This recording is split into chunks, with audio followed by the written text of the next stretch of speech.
March 15th, 2019. Sydney, Australia. Jessica Morgan was 28 years old, working as a graphic designer at a small marketing firm in Newtown.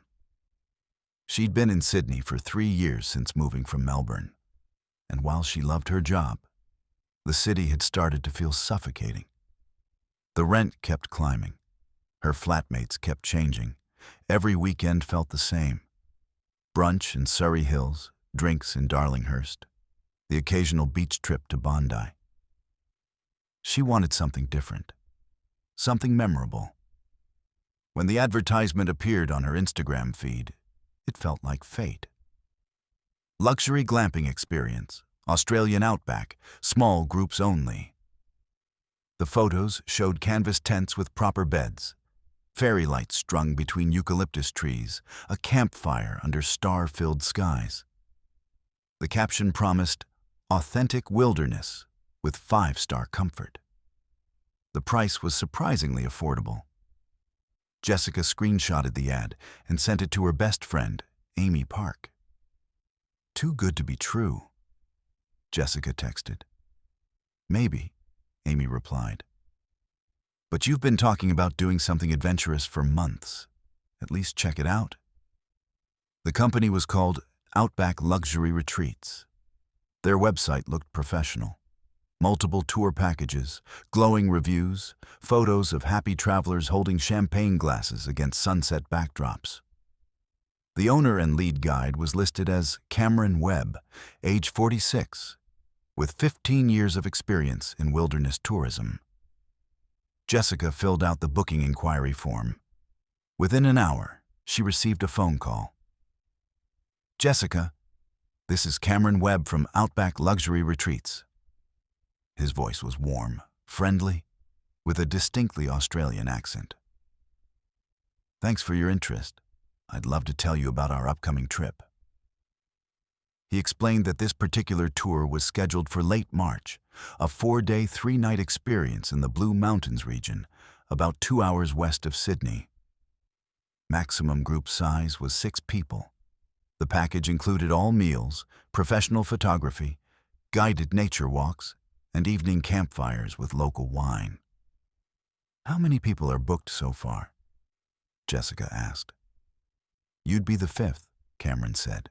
"We've got 2 couples and 1 solo traveler like yourself. Great mix of people." Jessica hesitated. She'd never been much of a camper. "I should mention," Cameron added, "this isn't traditional camping. You'll have a proper bed, charging stations, even a small heater if it gets cold at night. Think of it as a luxury hotel that happens to be in the wilderness." That evening, Jessica called her parents in Melbourne. Her mother, Linda Morgan, answered immediately. "A glamping trip?" Linda said, the skepticism clear in her voice. "With strangers.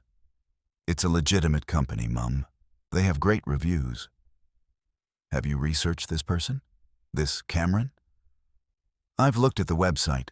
It's professional." There was a pause. "Just be careful, Jessica. You're too trusting sometimes." "I'm 28, not 18, Jessica said, trying to keep the irritation from her voice. "I can handle a camping trip." After hanging up, Jessica did more research. She found the company's Facebook page, which had been active for 3 years. Multiple photo albums showed previous tours, smiling customers, beautiful landscapes, professional-looking equipment. The reviews on TripAdvisor were overwhelmingly positive, though Jessica noticed there weren't many recent ones. She found Cameron Webb's personal Facebook profile. It was mostly private, but his profile picture showed a tanned, fit-looking man with sun-bleached hair and a friendly smile. His cover photo was a stunning outback sunset.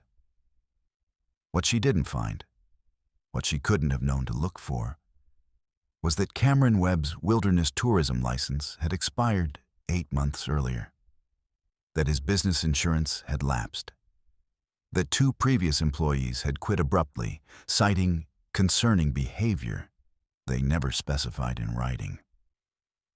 Jessica clicked the booking button and entered her credit card information. The trip was 3 weeks away. She seemed excited about it. Amy Park later recalled. She showed me all these photos from the website. It looked amazing, honestly, like something you'd see in a travel magazine. The weeks passed quickly. Jessica bought new hiking boots, a waterproof jacket, and a portable phone charger. She told everyone at work about her upcoming adventure. Her colleague, Marcus, had warned her. "Just make sure someone knows exactly where you're going," he said. "And check in regularly. The OUTBACK's no joke." Jessica had laughed it off. "It's glamping, Marcus, not a survival expedition." 2 days before the trip, she received a detailed email from Cameron. Meeting point, a parking lot near Katoomba, gateway to the Blue Mountains. Departure time, 8 a.m. on March 28th. What to bring: comfortable walking clothes, personal toiletries, any medications, a flashlight. What not to bring: excessive luggage, expectations of phone service. That last line should have concerned her more. The night before departure, Jessica packed her small backpack. At the last minute, she added her phone charger and an extra battery pack, despite Cameron's note that service would be limited to non-existent. She texted Amy one final time. "Off to the wilderness tomorrow. I'll text when I can. If you don't hear from me in 4 days, send a search party. LOL."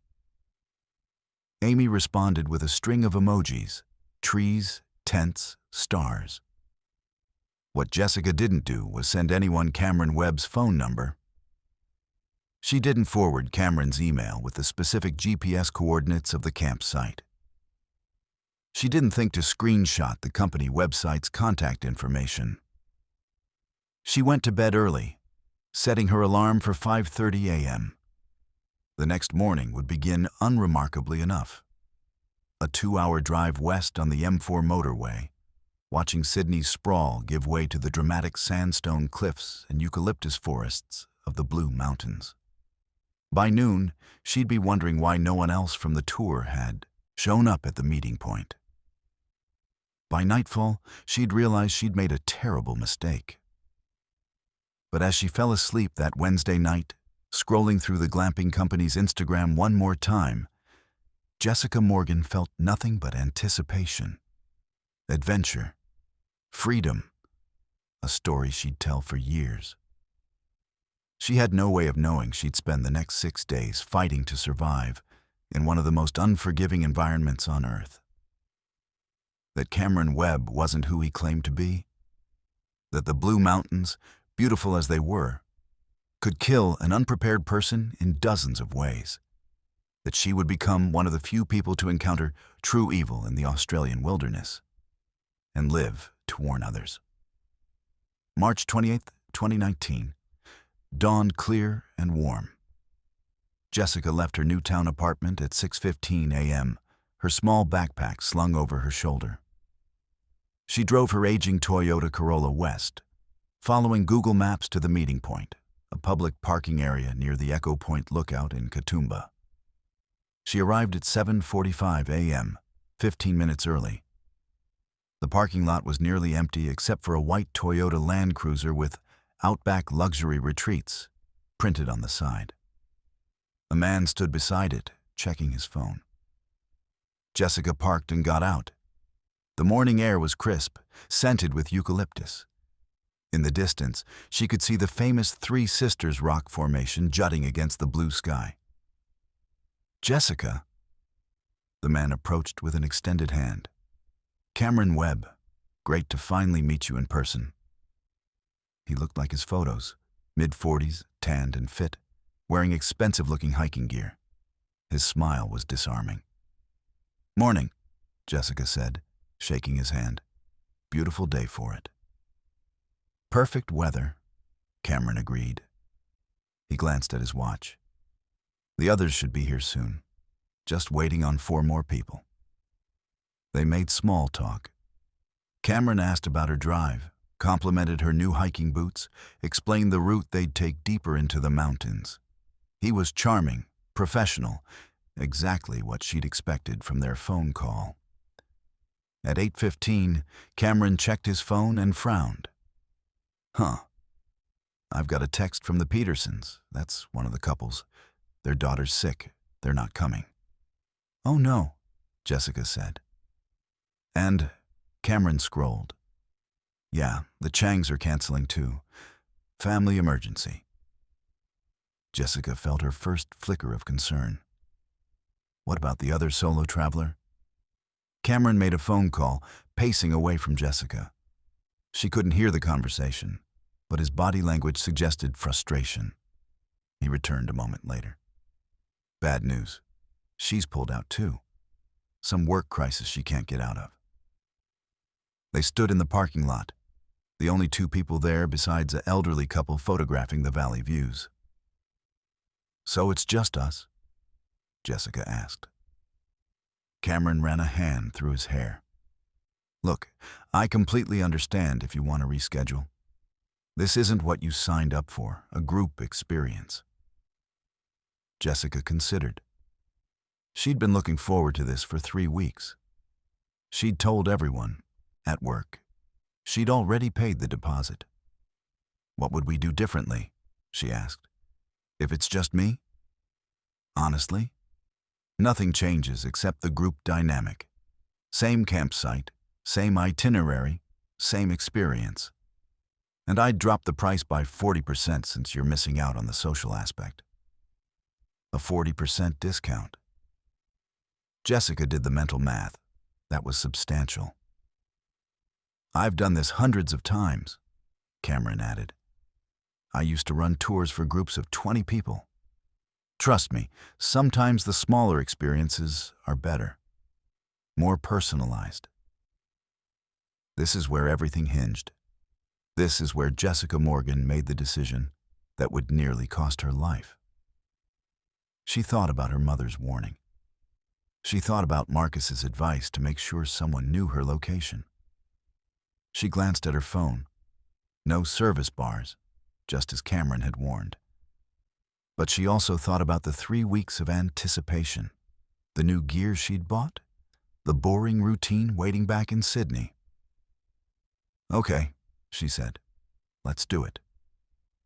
Cameron's smile widened. Excellent. You won't regret this. He was right about that in a way. She wouldn't regret it because regret implied a choice freely made with full information. What Jessica experienced instead was something different. The sickening realization that she'd walked into a trap built specifically for someone exactly like her. They loaded her backpack into the Land Cruiser. Cameron handed her a bottle of water from a cooler. It's about 90 minutes to our base camp, he said, starting the engine. We'll set up, have lunch, then do a short walk to a beautiful lookout. Tonight, champagne by the campfire. Jessica buckled her seatbelt. Through the window, she watched the parking lot disappear as they drove deeper into the mountains, following increasingly remote roads that wound through dense eucalyptus forest. She didn't notice Cameron slide her phone from her backpack while she was distracted by the scenery. She didn't see him power it down and slip it into his own bag. She didn't know that there were no luxury tents waiting, no gourmet meals, no other staff members or previous happy customers. What waited for her, at the end of a rough 4-wheel drive track that barely qualified as a road, was isolation so complete that screaming would reach no one. A campsite so remote that Cameron had chosen it specifically because it appeared on no maps, and a man whose definition of luxury wilderness experience involved something very different from what his website promised. The drive took longer than 90 minutes. Jessica watched the roads get narrower, rougher. They left the main tourist routes behind, turning onto unpaved tracks that made the Land Cruiser bounce and sway. Is this normal? She asked, gripping the door handle. This is the authentic OUTBACK, Cameron said cheerfully. can't get the real wilderness experience on a paved road. Eventually, he stopped in a clearing surrounded by dense scrub. Jessica could see no tents, no facilities, nothing resembling the photos from the website. "Where's the camp?" she asked. "Just a short walk from here. The Land Cruiser can't make it all the way. Too rough." They unloaded the gear. Cameron carried a large backpack and instructed Jessica to bring hers. They walked for 20 minutes along a barely visible trail. The eucalyptus forest pressed close on both sides. The only sounds were their footsteps and bird calls. Jessica's unease grew with every step. Finally, they emerged into another clearing. There was a fire pit with blackened stones, a tarp strung between trees, no luxury tents, no beds, nothing resembling the website photos. "This is it," Jessica said, trying to keep her voice neutral. Cameron dropped his pack. "I know it doesn't look like much yet. We'll set everything up together. Part of the authentic experience. Building your own camp." Red flags were waving in Jessica's mind now, urgent and impossible to ignore. "Cameron, this isn't what was advertised. The website showed different campsite," he interrupted smoothly. "We rotate locations depending on group size. The larger setup wasn't practical for just 2 people. Jessica set down her pack. "I think I want to go back." Cameron's expression shifted subtly. The friendly smile remained, but something else flickered behind his eyes. "Back where?" he asked quietly. "To the parking lot. To Sydney. I don't think this is for me." "Jessica." Cameron took a step toward her. "We drove for almost 2 hours. We're deep in the mountains. It's already 11:30. By the time we drove back, the day would be over anyway." "I'll pay for the full experience," Jessica said, trying to sound reasonable. "I just want to leave." This is when Cameron Webb dropped the mask entirely. "Where's my phone?" Jessica asked suddenly, patting her pockets. "It was in my bag." "No service out here anyway," Cameron said. His voice had changed. Flat, cold. "Give me my phone. Let's talk about this reasonably." "Give me my fucking phone!" Jessica lunged for Cameron's backpack. He caught her wrist easily. He was stronger than she'd realized, his grip like iron. "Let go of me." She tried to pull away. Cameron held on, his face still calm. "You need to relax." Jessica kneed him hard. He grunted and released her. She ran. The forest swallowed her immediately. She crashed through the scrub, branches whipping her face. Behind her, she heard Cameron call out, "Jessica, there's nowhere to go." He was right. She had no phone, no GPS, no idea which direction led to safety. The forest looked identical in every direction, endless eucalyptus trees and dense undergrowth. She kept running anyway. What Detective Sarah Morrison would later tell reporters was that Jessica Morgan made the best possible choice in that moment. Running was absolutely the right call. Predators like Webb count on compliance. She didn't give him that. But running in the Australian bush without preparation or supplies is its own form of danger. Jessica ran until her lungs burned. She ran until she tripped over a root and fell hard, scraping her palms raw. She ran until she could no longer hear Cameron behind her. Then she stopped, gasping for breath, and realized she was completely and utterly lost. The blue mountains stretched endlessly in every direction. The sun was high overhead, offering no directional clues. She had no water, no food, no way to call for help. And somewhere behind her, Cameron Webb was deciding whether to chase her down or let the wilderness do his work for him. Jessica leaned against a tree and made herself think. Panic would kill her as surely as Cameron would. She needed a plan. She looked at the sun, trying to remember basic navigation. East was that direction, maybe?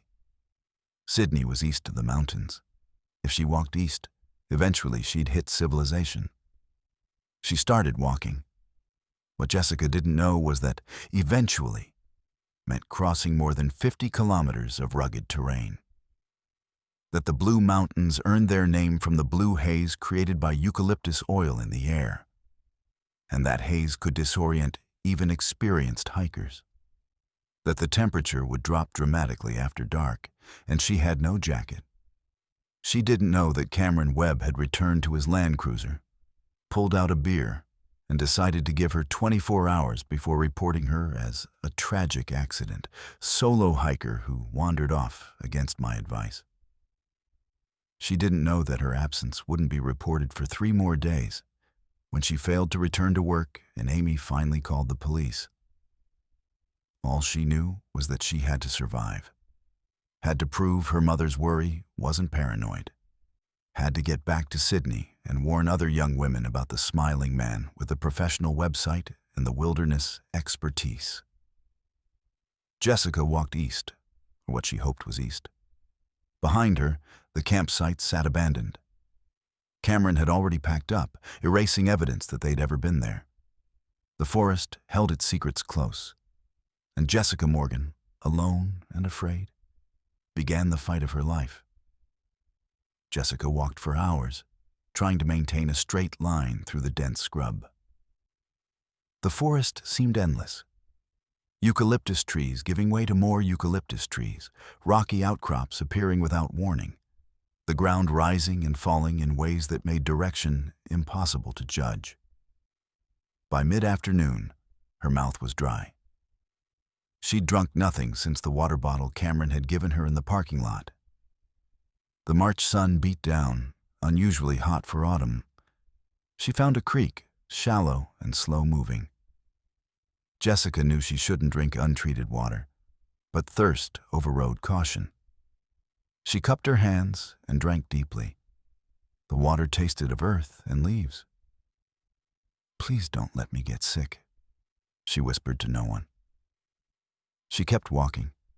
Her new hiking boots, which had seemed so practical in the store, began raising blisters on her heels. She ignored the pain. As the sun moved lower in the sky, Jessica's situation became clearer and more desperate. She was hopelessly lost. She had no shelter. Night was coming, and the temperature was already dropping. She found a rock overhang that offered some protection and decided to stop. Walking in the dark would be suicide. She could step off a cliff, break an ankle, become even more lost. Jessica gathered what dry leaves and twigs she could find, trying to remember everything she'd ever seen on survival shows. Fire would keep her warm. Fire would make her visible to searchers if anyone was looking. But she had no matches, no lighter. She tried rubbing sticks together like she'd seen on television, but her hands cramped and the sticks just got warm, never igniting. Night fell fast in the mountains. The temperature plummeted. Jessica huddled under the rock overhang, shivering in her thin, long-sleeved shirt. The sounds of the forest changed after dark. Things rustled in the undergrowth. Bird calls she didn't recognize echoed through the trees. Once she heard something large moving nearby, heavy footsteps, breaking branches. She held her breath until the sounds faded. "I'm not going to die here," she said out loud, trying to convince herself. "People survive this. I can survive this." She thought about her mother's warning. "You're too trusting sometimes." Linda Morgan had been right. Jessica had trusted the professional website, the glowing reviews, the friendly voice on the phone. She'd ignored every red flag because she wanted adventure. She thought about Amy, who'd sent those cheerful emojis, about her colleagues at work who'd be expecting her Monday morning, about her father who taught her to ride a bike and helped her move to Sydney and would be devastated if she never came home. I'm coming home, Jessica whispered into the darkness. I'm going to make it. The night was endless. She shivered, dozed fitfully, jerked awake at every sound. When dawn finally came, gray and cold, Jessica felt hollowed out. Her lips were cracked. Her throat felt like sandpaper. But she was alive. She emerged from her shelter and assessed her situation. No idea where she was. No food. Water would have to come from creeks and hope she didn't get sick. She had maybe 3 or 4 days before dehydration and hunger seriously impaired her ability to function. Jessica started walking again, still trying to head east. The sun helped now. She could track its movement and maintain direction. By mid-morning of her second day lost, she found a dirt road. Her heart leaped. Roads meant people, vehicles, civilization. She followed it for hours. The road wound through the forest, barely wide enough for one vehicle. It showed no signs of recent use, no tire tracks, no trash, nothing. But it had to lead somewhere. What Jessica was actually following was an old fire trail, abandoned years ago and no longer maintained. It led nowhere useful, winding through the mountains in a pattern that would eventually loop back on itself. But she didn't know that. She kept walking, hope pushing her forward despite her exhaustion. On the afternoon of day 2, Jessica found a small creek and drank as much as she could hold. She spotted some berries on a bush nearby. Small, red, tempting. She stood there, staring at them, trying to remember anything she knew about Australian plants. Some berries were edible, some were deadly poisonous. She had no way to know which these were. Her stomach cramped with hunger. She walked away from the berries. That night, she found another rock shelter and curled up, trying to conserve body heat. Her blisters had burst and her heels were raw. Every step hurt. Day 3 tomorrow, she told herself. People last weeks without food. I can make it. What happened next would determine whether Jessica lived or died. Day 3 began with rain. Jessica woke to drops falling on her face, the sky dark with clouds. Within minutes, the drizzle became a downpour. She emerged from her shelter, tilting her face upward, opening her mouth to catch the water. The rain was both blessing and curse. Water to drink, but also hypothermia risk. Jessica was already cold, and now she was soaked.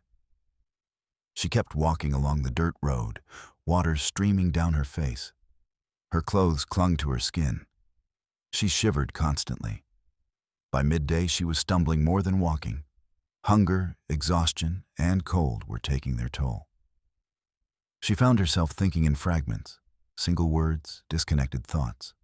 Water, cold, walk, home. That's when she saw the cabin. At first, she thought she was hallucinating. But no, there it was, through the trees, a small structure with a corrugated metal roof, barely visible through the rain. Jessica ran toward it, or tried to. Her legs barely responded. She half fell, half stumbled down a slope and across a clearing. The cabin door was locked, but the window was broken. Jessica didn't hesitate. She cleared the remaining glass with her jacket sleeve and climbed through, falling onto the floor inside. The cabin was abandoned, probably had been for years. Dust covered everything. Spider webs hung in the corners. But it was dry. It was shelter. Jessica collapsed on the wooden floor and passed out.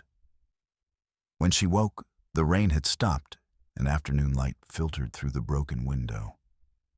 Her body screamed with pain, headache, muscle cramps, the raw wounds on her heels. She forced herself to sit up and look around the cabin properly. One room, maybe 12 feet square, a metal-framed bed with no mattress, a small table and chair, empty shelves. In the corner, she saw something that made her want to cry with relief. Bottles. She crawled over, hands shaking. Please be water, please. 2 glass bottles. Both empty. Her hope crashed. But wait, she could use these. Rain collection. Jessica set both bottles outside the broken window, positioned to catch water if it rained again. She also found, under the table, a dented metal pot and a box of matches. The matches were damp, but not ruined. She tested one.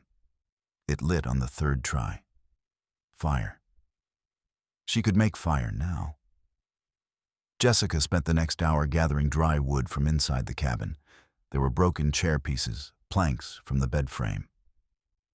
She built a small fire in the middle of the room, not caring about smoke or damage. The warmth was everything. She huddled next to it, finally able to stop shivering.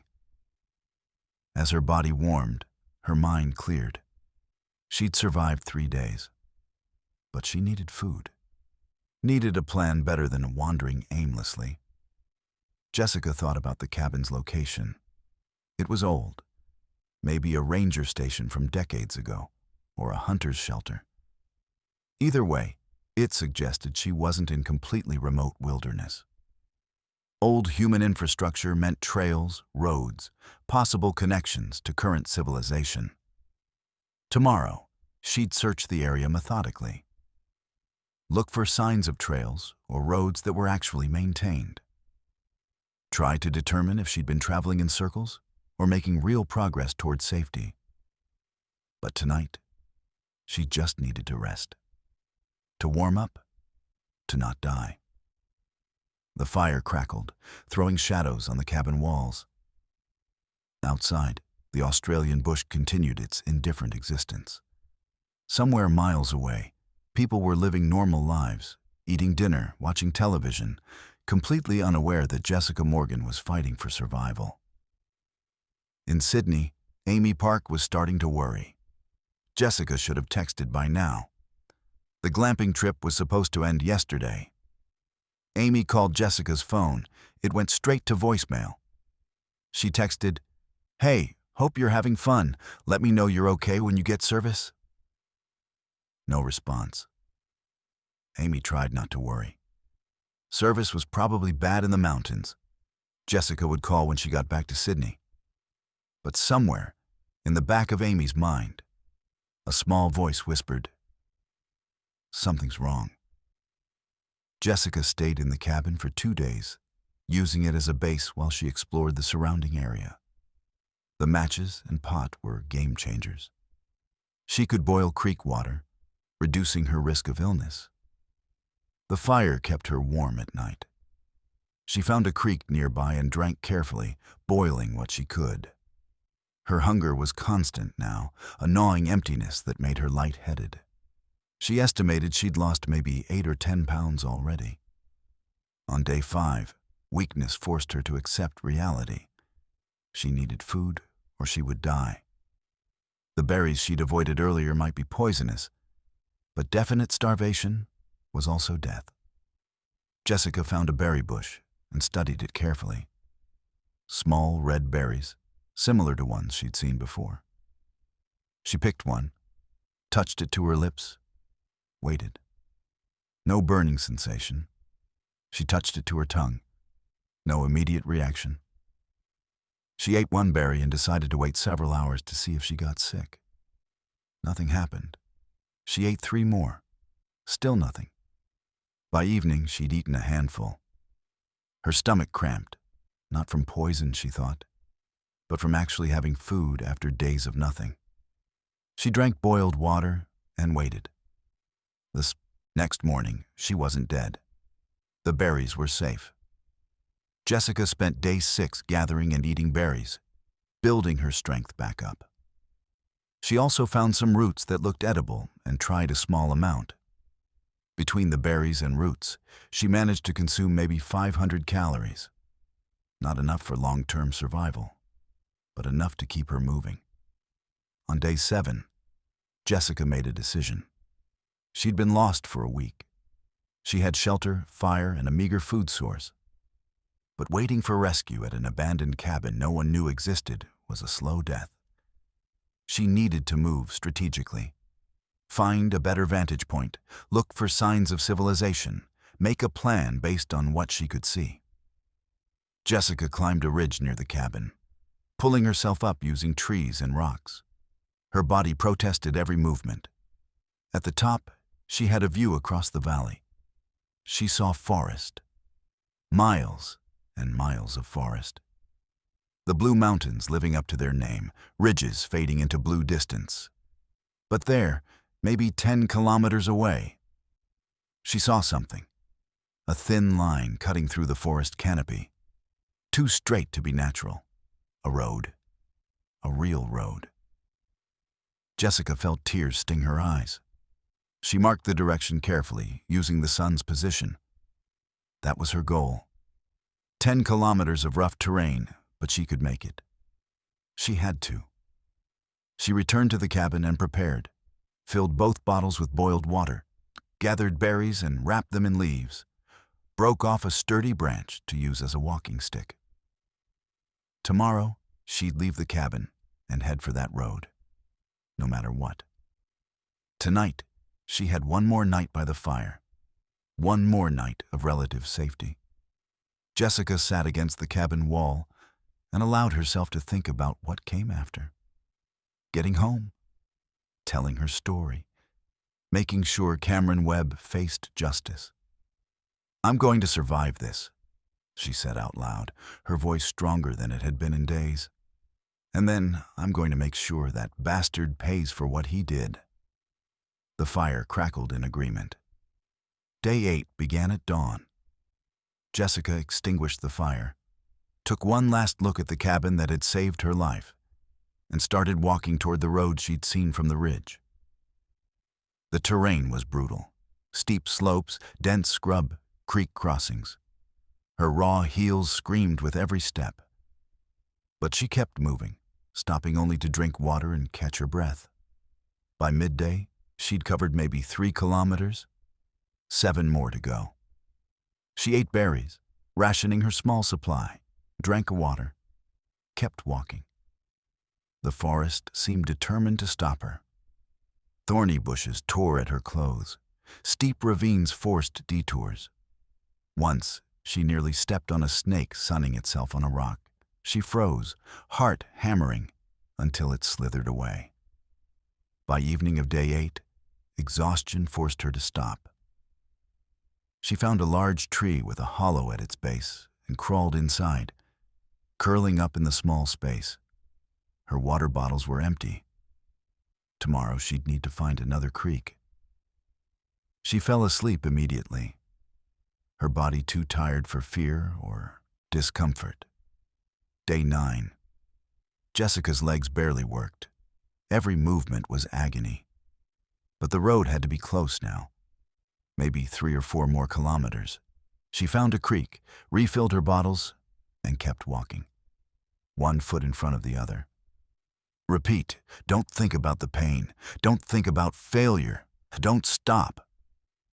At 3:47 p.m. on March 6, 2019, 9 days after Cameron Webb left her in the wilderness, Jessica Morgan stumbled out of the forest onto a paved road.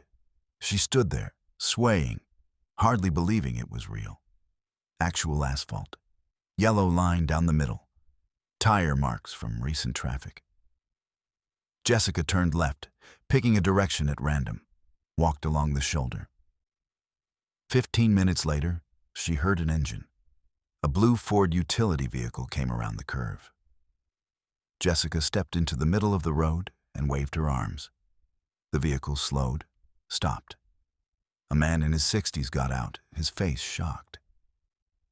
"Jesus Christ, love. What happened to you?" Jessica tried to speak.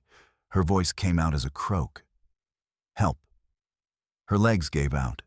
The man, Peter Mitchell, local farmer, caught her before she hit the ground. "Get in the truck," he said urgently. "Hospital's 20 minutes away." Peter later told reporters, "She looked like she'd been through hell, scratched all over, clothes torn, thin as a rail. But her eyes were fierce. She'd survived something terrible, and she knew it." In the truck, Jessica whispered, "Need to call police. Cameron Webb, He left me out there. We'll call them, love. Just breathe. You're safe now. Peter called ahead to Katoomba Hospital. By the time they arrived, police were already there waiting. Jessica was admitted immediately. Severe dehydration, malnutrition, infected wounds, hypothermia, but alive. Impossibly, miraculously alive. Detective Sarah Morrison took Jessica's statement that first night, despite doctors' protests. Cameron Webb, Jessica whispered, hoarse but determined.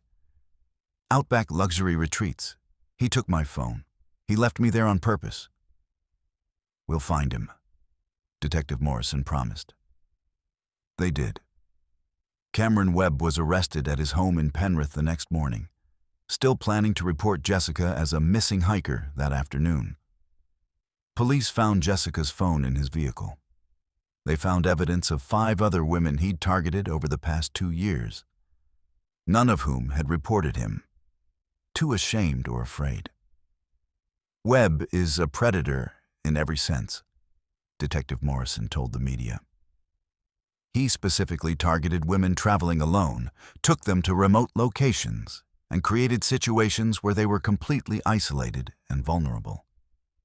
Jessica Morgan survived because she ran when she realized danger. She saved her own life. The trial of Cameron Webb drew national attention. Jessica testified for 3 hours, describing every detail of her ordeal. Her testimony was calm, precise, devastating. He counted on me being compliant, Jessica told the court. He counted on me being too scared to run, too confused to fight back. But I ran, and I survived, and now he's going to face justice.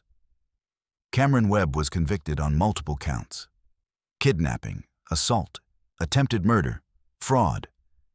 He received 32 years in prison, with no possibility of parole for 25 years. The judge, Justice Helen Thompson, was particularly scathing in her remarks. You created an elaborate trap specifically designed to exploit young women's trust and desire for adventure. You weaponized the Australian wilderness. The only reason this case isn't a murder trial is because of Jessica Morgan's extraordinary courage and survival instinct. In the gallery, Jessica's parents held hands, tears streaming down their faces. Jessica Morgan spent 3 weeks in the hospital recovering. She lost 14 pounds during her ordeal. The infections in her feet required IV antibiotics. She suffered nightmares for months, but she also became a powerful advocate for safety awareness in adventure tourism. Check credentials, she told a women's safety conference in Melbourne 8 months after her ordeal. Verify licenses. Tell someone your exact location and expected return time. If something feels wrong, trust that instinct immediately. She worked with New South Wales tourism authorities to create stricter regulations for wilderness tour operators. Cameron Webb's operation should never have been allowed to function without proper oversight. Amy Park remains Jessica's closest friend. She's the strongest person I know, Amy said. She went through something that would destroy most people, and she turned it into purpose. She's saving lives by telling her story. Jessica returned to graphic design work, but eventually shifted careers to environmental education and wilderness safety advocacy. She leads workshops teaching women basic survival skills and situational awareness. I was lucky, Jessica says now. I found that cabin. The matches were there. I found edible berries by chance. But luck shouldn't be the difference between life and death. Education and preparation should be. She's written a book about her experience, titled 9 Days, A Survivor's Story. All proceeds go to women's safety organizations. Cameron Webb took 9 days of my life, Jessica says. But he didn't take my future. He didn't take my voice. And he'll never hurt anyone else. In a small, strange way, The ordeal gave Jessica something she'd been looking for. A story that mattered. An experience that changed her. Just not in any way she could have imagined when she clicked that Instagram advertisement. The Blue Mountains, beautiful and dangerous, keep their secrets. But Jessica Morgan's story serves as both warning and inspiration. Predators exist, hiding behind professional websites and friendly smiles.